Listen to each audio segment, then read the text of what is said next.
Reply cards are returned by the invited guests, but who are they returned to?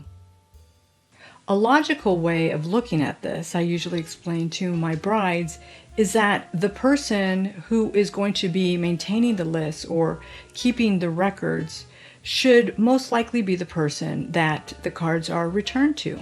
Sometimes this is the parents of the bride, sometimes this is the bride and the groom. But there are other times when it is someone that is completely different. There might be situations when someone else is offered to take on this responsibility for the host of the wedding. Or there may be times when the bride and the groom are recording the replies. However, the parents of the bride prefer that the replies go addressed to them. So again, this is a question of preference.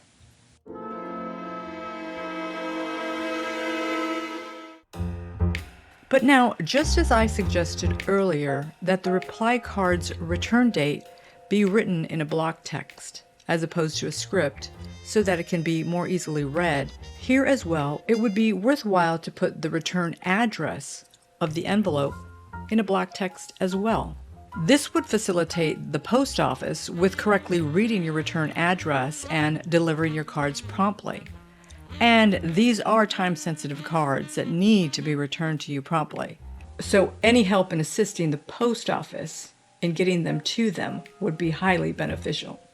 And while we're on the topic of font usage, one of my favorite ways, and a very attractive way, of addressing envelopes is to put the address into the block text used on the invitation and the addressee's name in the invitation's script font.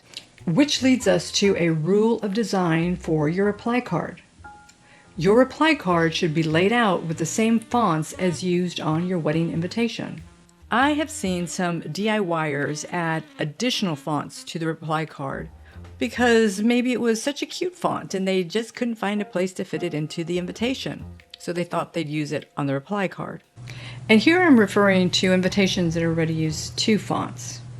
If you've only used one font for the entire wedding invitation, then of course you might replicate that on your reply card and envelope.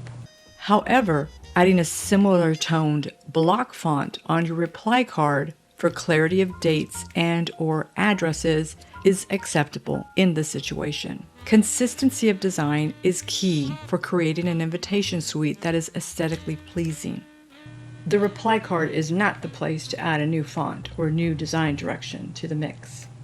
Doing so adds chaos into the design, undercuts the symmetry and uniformity, and makes it look like the reply card belongs to another invitation suite. So you'll always want to maintain consistency of usage. And not just the fonts, but design elements and formality of tone, as we've mentioned before.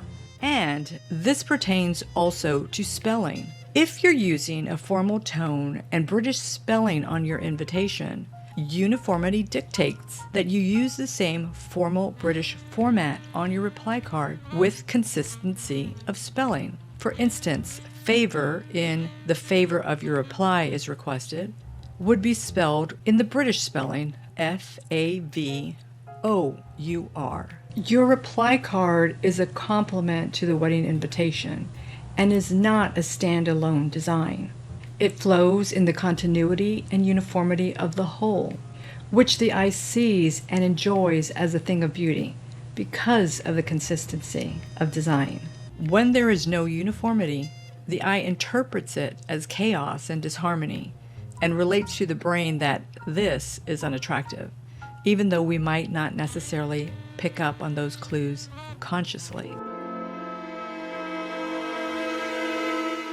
We have our request line, our date line, our name line, the answers to our request, our additional request if needed, the answers to those additional requests, our return address and addressee. And last but not least, we have our consistency of design. Ladies and gentlemen, we have just apprehended our suspect, that mysterious dame called the reply card. And this is how we spot her.